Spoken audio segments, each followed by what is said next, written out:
Сайн байцгаана уу? За өмнөх хичээлүүдэд бид нар нодод механизмын хавсарсан синтез гүйсэх дистралыг ярьсан. За энэхүү синтезийг үүсгэхийн тулд үндсэн 3 дистрал байдаг гэж ярьсан. Нэгдүгээрт нь бол цогцолтыг тооцсон нодорны түлхэгчийн хөдөлгөөний хуулийг сонгож түүнийг үл интегралчлах гэж ярьсан юм байна.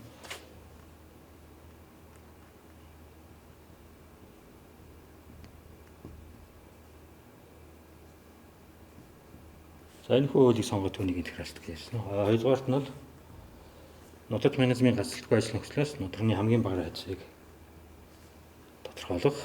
Гуравдугаарт нь нодорны хүрээ мөрийг байгуулах.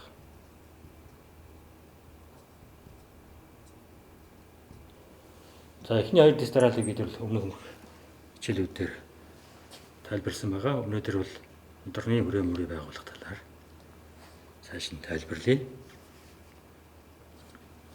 За энэ хүрээ мөрийг байгуулахдаа бид нар саний дээр дурдсан хоёр цогцолтыг тооцсон нодорны түлхэгчийн хөдөлгөөний хуулийг хангах чадах гацалгүй ажлын нөхцлөөс тооцсон хамгийн бага радиустай ийм нодорны хүрээ мөрийг байгуулах юм. За энэ хүрээ мөрийг байгуулахдаа бид нар тухайн гишэнд нодорыг хөдөлгөөн зөвлөх арга хэрэгэлдэг. Хөдөлгөөн зөвлөх арга хэрэглэн. Энэ юу гэсэн үг вэ гэхээр нодорыг тухайн гишэнд хөдөлгөөнгүй болгоод түлхэгчийг үйл хөдлөх мөчийн хамт нодорны эргэлтийн эсрэг хөдөлгөөн хийх. За тэгээд түлхэгч маань л үйл тулгууртай харьцангуйр хөдөлгөөн хийнэ гэсэн. За тэгээд бид нар өмнөх хичээлдэр үзсэн нодорны хамгийн бага радиус тодорхойлох жишээн дээр бол давш түлхэгчтэй нодод механизмын жишээг авч үзье. Өөрөөр хэлбэл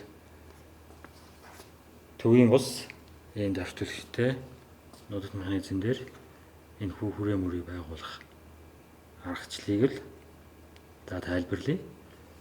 За тэгэхэд бол бид нар босоо дурын Y гэсэн ийм босоо тэнхлэг аваад энэ хүү тэнхлэг дээрээ нодорны хамгийн бага радиус тодорхойлох түлхэгчийн шилжилтийн хууль түлхэгчийн шилжилтийн 0-1, 0-2, 0-3, 0-с гэх мэтлэнгээр 0-12 засвартах энэ шилжилтийг бол байгуулна. За тэгээд түлхэгчийн шилжилтийн үзүүрийн цэг дээр цэг болон нөгөө байгуулсан төв хазаалт E гэсэн зайг бас энэ хүү босоо Y тэнхлэгтэй харьлуулзуурлаа. За тэгээд нодорны хилийн тэг гэсэн цэгээс өмнөх хичээлд тодорхойлсон R0 гэсэн радиустай R0 гэсэн радиустай яв.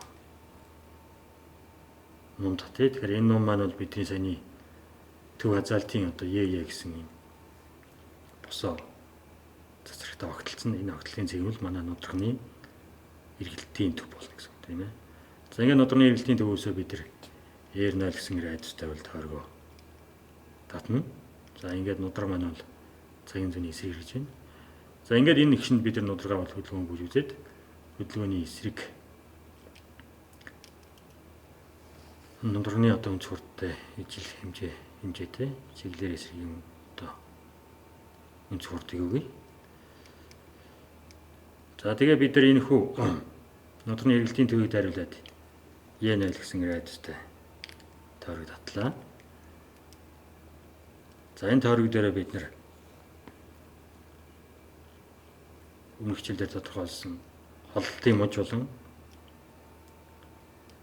алсын цогцолтын муж, ойртолтын мужуудыг бол харгалзах өнцгөр нь бол байгууллаа. За тэгээ бид нар холлтын муж болон өмнөх хичээлдэр холлтын муж болон ойртолтын мужуудад бол тэнцүү хэмжээний шилжилттэй байхаар дүрсэлсэн. За тэгээ тэр шилжилтийг бас холлтын мужид бас дүрслэе.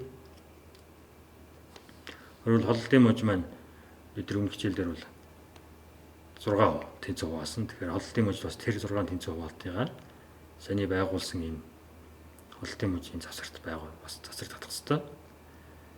За тэгээ энэ цацрагтай одоо перпендикуляр энэ Е гэсэн айдастай тойрогт шүрхчээр бас цацраг татъя. Тэгэхээр энэ цацраг маань бол нөгөө талаас бол одоо нударны эргэлтийн О0 О болон нударны эргэлтийн төв болон одоо 1 гэсэн айдастай энэ ном татъя. Тэгэхээр энэ хоёр ном болон энэ цацраг хоёр хоорондоо огтлцсон зэгийг бид нар бол нэг хэсэг тэмдэглэжээ. За дараагийн одоо хоёр дахь хуваалтын цацрагаас одоо цацрагт перпендикуляр одоо Е гэсэн градусаар тойрогч үргэлжээр одоо ийм шулуун цацраг бас цацраг татъя. Тэгэхээр энэ цацраг маань бол манай түлхэгчийн шилжилтийн хоёр байрлалаас татсан одоо энэ цацрагтай номтой бол огтлцсон. За гих мэтлэнгээр бол одоо бодлолтын мужид бид нар бол дараах 6 байрлалыг бол байгуулж болно. За энэ бол одоо холлолтын мужид байгуулж байгаа байгууллагууд харагдаж байна. Өөрөөр хэлбэл эдгээр 1 штрих, 2 штрих, 3, 4, 5, 6 штрих гэдэг зэгүүд бол манай хөдөлгөөн сэргүүлсэн үеийн түлхэгчийн одоо нутагтай харьцаж байгаа үзүүрийн одоо зэгүүд гэсэн үг. За бид нар мөн түлшин одоо холлолтын мужийг бас ойртолтын мужийг бас холлолтын мужтэй одоо тэнцүү хэмжээтэй бас хуваалт хийсэн байгаа. Тэр хуваалтын дагуу бас яг энэ зарчмаар холлолтын мужийг одоо мужийн үнцгийг харилцан үнцгийг л бас 6 тэнцвэсэд хуваагаад 6 цацраг татна. Тэгээд тэр цацрагтаа бол перпендикуляр Е гэсэн градусаар тойрогч үргэлжээр бас шулуун татгацтай. Энэ шулуун маань саний бидний ярьсан одоо энэ түлхэгчийн шилжилтийн тухайн агшинтг шилжилтийн одоо энэ номтой бол огтлцдаг. За ингээд бид дараа нь бол эдгээр цэгүүдийг дариулаад төлгөөн холбогддог тийм ээ. Одоо 0-аас 1 штрих, 1-ээс 2 штрих, 2-аас 3 штрих, 3-аас 4, за 4 штрихээс 5, 5 штрихээс 6 гих мэтлэнгээр за 6 штрихээс 7 хүртэл гих мэтлэнгээр тэр энэ түлхэгчийн үзүүрийн цэгүүдийг дайруулсан одоо төлгөөн холбоно гэсэн үг. За холлолтын мужид яг энэ тестраалаар хийгнэ гэсэн үг. Тэгэхээр бид нар холлолтын мужийн одоо хамгийн төслийн цэгүүдийг 13 штрих цэг олддог гэсэн үг.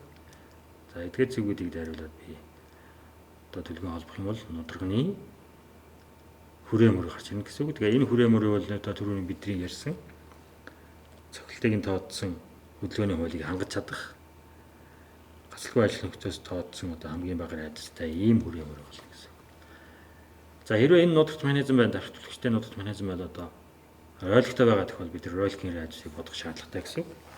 Шинэ крүүлгийн радиус гэдэг бол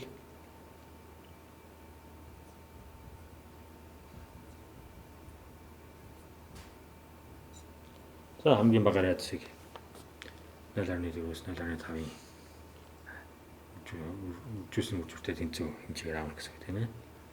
Өөрөөр хамгийн ихтэй бол нударны крүүлгийн радиус гэдэг л нударны радиусын одоо хагастай тэнцүү байхаар сонгож аавна гэсэн үг. За энэ дээр бид нар крүүлгийн радиусыг харууллаа. За өмнөх хичээлүүдээр бид нар бас ярьж байсан нодод менежмент бол үндсэн 2 одоо хүрээ мөрөө байдаг. Нэгдүгээр нь бол онлын хүрээ мөрөө, нөгөөх нь бодит хүрээ мөрөө. За хэрвээ өнгөрүүлэггүй байгаа тохиол саяны бидний зурсан энэ хүрээ мөрөө бол бодит хүрээ мөрөө болно. Бодит хүрээ мөрөө болно гэсэн. Хэрвээ өнгөрүүлэгтэй байгаа тохиол бид нар дараагийн одоо онлын хүрээ мөрөө гаргах шаардлагатай. Өөрөөр хэлбэл өнгөрүүлгийн одоо шүргслийн цэгээр өнгөрүүлгийн одоо за энэ тохиолдолд бид нар онлын бодит хүрээ мөрөө бол яг өнгөрүүлгийн одоо эргэлтийн төвийн тархитараар үүсэж байгаа мөрөв л бид нар онлын хүрээ мөрөө гэж нэрлэж байгаа.